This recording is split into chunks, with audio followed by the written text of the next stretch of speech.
जन्म कुंडली का चतुर्थ भाव हमारे मानसिक सुख, मानसिक अवस्था और मेंटल स्ट्रेंथ का भाव माना गया है। जब बात आती है मानसिक सुख और मानसिक अवस्था की, तब ये निश्चित हो जाता है कि जन्म कुंडली का चतुर्थ भाव वह भाव है जो कि हमें हर प्रकार का सुख और हर प्रकार की समृद्धि प्रदान करने में सक्षम है। अब चाहे वह सुख आध्यात्मिक हो, चाहे वह सुख भौतिक हो सकता है किसी व्यक्ति को सत्संग में ही सुख मिलता हो, और हो सकता है किसी व्यक्ति को भौतिकतावाद में ही सुख मिलता हो, किसी व्यक्ति को नया घर बनाने में ही सुख मिलता है, किसी व्यक्ति को नया वाहन खरीदने में ही सुख मिलता है, किसी व्यक्ति को संपत्ति अर्जन में ही सुख मिलता है, और किसी व्यक्ति को धन अर्जन करने में ही सुख मिलता है। इसलिए जन्म कुंडली के चतुर्थ भाव को ग्रह सुख का भाव कहा गया है, जन्म कुंडली के चतुर्थ भाव को संपत्ति का भाव कहा गया है, जन्म कुंडली के चतुर्थ भाव को वाहन सुख का भाव कहा गया है।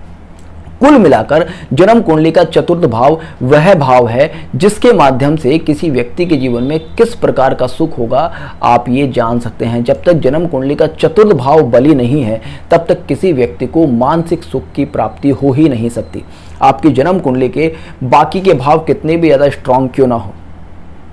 किंतु अगर चतुर्थ भाव स्ट्रांग नहीं है तो जातक को सुख की प्राप्ति नहीं होगी, और सुख की प्राप्ति नहीं है तो जातक का जीवन अधूरा है। जन्म कुंडली के चतुर्थ भाव को माता का भाव माना गया है, इसलिए जन्म कुंडली का चतुर्थ भाव अगर स्ट्रांग है तो आपको आपकी माता का सुख भी मिलेगा, और क्योंकि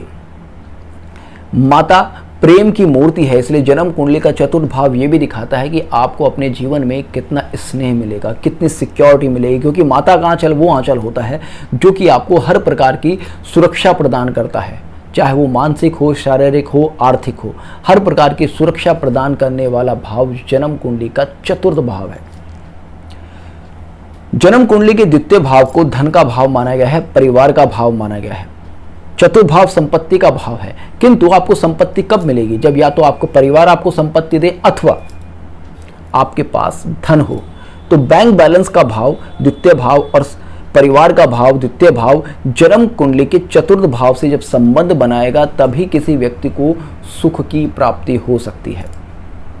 इसलिए जब जन्म कुंडली के द्वितीय भाव का स्वामी जन्म कुंडली के चतुर्थ भाव में बैठता है तो जातक को परिवार से भी संपत्ति मिलती है, और जातक अपने धन के अर्जन पर, अपने बैंक बैलेंस के दम पर भी अपनी संपत्ति बना सकता है, वाहन खरीद सकता है, और जातक को परिवार से स्नेह प्राप्त होता है, परिवार के लोगों का सपोर्ट प्राप्त होता है। अगर जन्म कुंडली का द्वितीय भाव और चतुर्थ भाव आपस में संबंध ना बनाए तो पूरी संभावना होती है कि जातक को ना तो परिवार से धन मिलेगा, ना ही परिवार के लोगों का साथ मिलेगा। जन्म कुंडली के द्वितीय भाव का स्वामी जब जन्म कुंडली के चतुर्थ भाव में बैठता है तो ऐसे में जातक को परिवार के संस्कार बहुत अच्छे से प्राप्त होते हैं, क्योंकि द्वितीय भाव संस्कार का भाव है और जन्म कुंडली का चतुर्थ भाव आपकी माता का भाव है। तो माता ही हमारी प्रथम पाठशाला होती है, माता ही हमें संस्कार प्रदान करती है। तो ऐसे में द्वितीय भाव के स्वामी का चतुर्थ भाव में बैठना हर प्रकार से सुख कारक होता है। जन्म कुंडली का चतुर्थ भाव केंद्र भाव है, और केंद्र भाव होने के कारण ये हमारी कुंडली का एक बहुत ही महत्वपूर्ण भाव है। यहाँ बैठा हुआ ग्रह हमारी कुंडली के दसम भाव पर दृष्टि देता है, और दसम भाव हमारे प्रोफेशन का, हमारे मान सम्मान का भाव है। तो ऐसे में जब द्वितीय चतुर्थ भाव में बैठता है तो परिवार के द्वारा, प्रोफेशन के द्वारा, संपत्ति के द्वारा, धन के द्वारा, सहयोगियों के द्वारा जातक को अपने जीवन में मान सम्मान प्राप्त होता है। चतुर्थ भाव क्योंकि संपत्ति का भाव है, द्वितीय भाव क्योंकि धन का भाव है, परिवार का भाव है, और दसम भाव क्योंकि प्रोफेशन का भाव है। तो ऐसे में द्वितीय चतुर्थ भाव में बैठकर जब दसम भाव पर दृष्टि डालता है तो ऐसे में जातक रियल इस्टेट में वर्क कर सकता है, प्रॉपर्टी डीलिंग में वर्क कर सकता है। ऐसे में जातक व्हीकल से रिलेटेड किसी तरह के प्रोफेशन में एक्टिव हो सकता है। और क्योंकि चतुर्थ भाव प्रजा का भाव भी है, और द्वितीय भाव वाणी का भाव है, और दसम भाव राजनीति का भाव है, तो ऐसे में जातक एक अच्छा वक्ता हो सकता है, जिसके फलस्वरूप उसे प्रजा अर्थात आम जन का सहयोग मिलता है, और उसके साथ साथ वो जातक राजनीति में भी आगे बढ़ता जाता है। जब भी जन्म कुंडली के चतुर्थ भाव में कोई ग्रह बैठेगा तो उसका प्रभाव जन्म कुंडली के अष्टम भाव पर होगा ही होगा, क्योंकि यहाँ पर चतुर्थ भाव और अष्टम भाव में जो राशियाँ होंगी वो एक ही तत्व की राशि होंगी, एक ही दिशा की राशि होंगी। मान लीजिएगा मेष राशि जन्म कुंडली के चतुर्थ भाव में आती है तो अष्टम भाव में सिंह राशि आएगी जो कि अग्नि तत्व की राशि है, और द्वादश भाव में भी प्रभाव होगा क्योंकि 1, 5, 9 ये त्रिकोण होता है, और इनमें सेम तत्व की सेम दिशा की राशि होने के कारण जातक के पंचम और नवम भाव पर, किसी भी भाव से पंचम और नवम भाव पर प्रभाव होता है, ये नाड़ी ज्योतिष का एक थंब रूल है। तो ऐसे में अष्टम भाव पर प्रभाव होने की वजह से जातक को आध्यात्मिक रुचि भी जागेगी,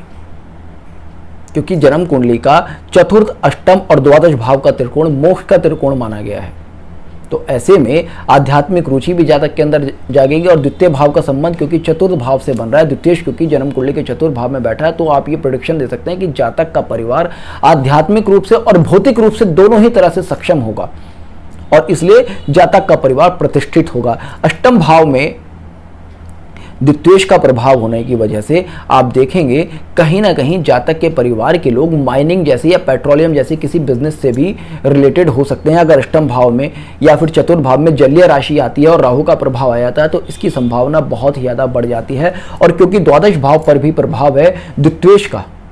चतुर्थ भाव पर बैठने से द्वादश भाव पर ही प्रभाव है, और द्वादश भाव हमारे विदेश का भाव है। तो ऐसे में ऐसे जातक को कहीं ना कहीं विदेश के द्वारा भी संपत्ति और धन का अर्जन होता रहता है। जब भी जन्म कुंडली के चतुर्थ भाव में जन्म कुंडली के द्वितीय भाव का स्वामी बैठेगा तो ऐसे में जातक को परिवार की तरफ से सुरक्षा प्राप्त होगी, मानसिक शांति प्राप्त होगी। होगा क्या कि जब भी जातक को कोई बहुत बड़ा डिप्रेशन हो रहा है या बहुत बड़ी चिंता में जातक पड़ रहा है तो कहीं ना कहीं परिवार के लोग या परिवार की संपत्ति या परिवार का बैंक बैलेंस उसको उस प्रकार की स्थिति से निकालने में सक्षम हुआ।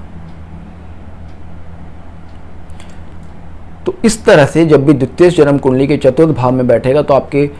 10th हाउस को, 2nd हाउस को, आपके 12th हाउस को और आपके 8th हाउस को पूरी तरह से कंट्रोल करके ब्लेस कर देगा। और ये केंद्र होने की वजह से जातक के जीवन में सुख, समृद्धि और सफलता दे ही देगा।